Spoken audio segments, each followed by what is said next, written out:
All right, Valley Engineering students, we are ready to start really putting the finishing touches on our skateboard. So we just got done routering it with our skateboard template. And so we take our routering template off, we're gonna place that to the side, and now we're left with almost our final skateboard. We still need to, you can see that it'll have some kind of sharper edges on it, and it's kind of a rough grain pattern, and we need to clean up some things on our skateboard. So I'm going to show you real quick how to do that. The first thing I want to talk to you guys about is sandpaper though. Sandpaper, the choices that you make are really important. You'll see how like this one says P80 on it. That's called 80 grit sandpaper.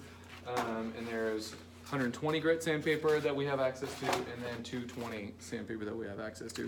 So the lower the number, the bigger the grit, so the bigger the scratch marks it's going to make. So this one, this 80 grit sandpaper is going to make really big scratch marks. It's going to take an awful lot of material for our skateboard.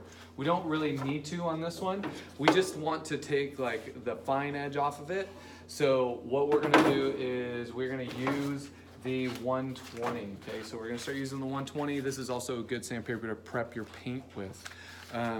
So we're going to do some sanding, and then we'll then it'll be pretty much prepped, ready to laser cut. Okay, so the sandpaper comes in these big sheets, right? And they're supposed to fit on top of our little sander here. Well, obviously this is too big to fit here. So don't just go start tearing it and try to measure it out and like figure it out. These are standardized for hand sanders like this. So all you have to do is fold them in half,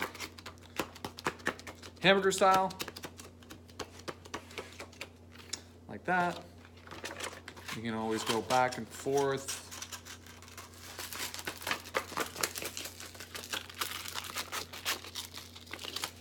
Okay, so that's one right there.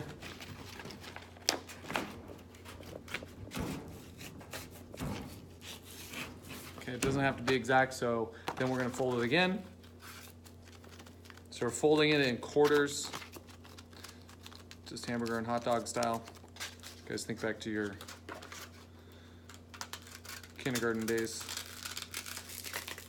folding papers, grade school days, or my class days, because I say it all the time. Oops.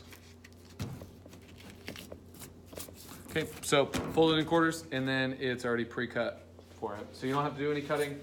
Then you take your sander, shove it right in there.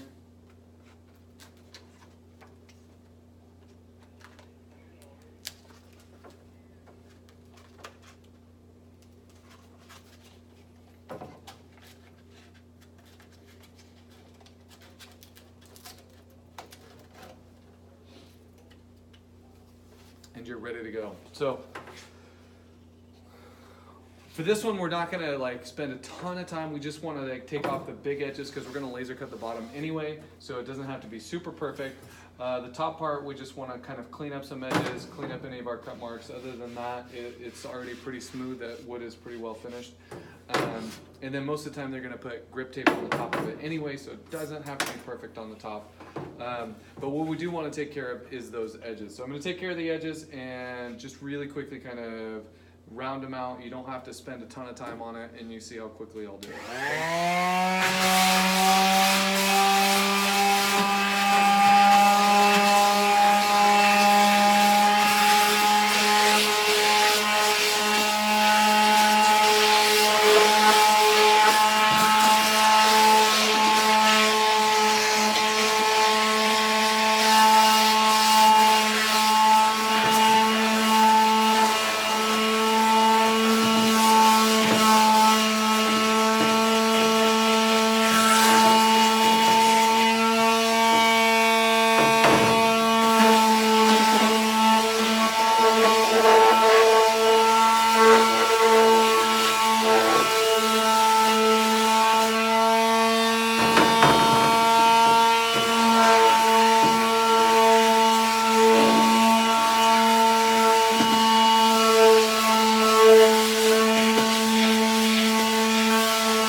right, so just take a second to feel around your edges, make sure nothing's super sharp. I might want to hit that one again, but you're just feeling it around. You don't want anything to be really, really sharp on those edges. You want to just kind of make it round, make it feel nice and smooth. You can see that I took off where when I drilled through, kind of pushed the wood back a little bit, and everything looks pretty good. This is pretty much ready to go in the laser cutter. I'll probably clean it off a little bit, get some of that sawdust off, and then it's ready to go. So that's it, thanks.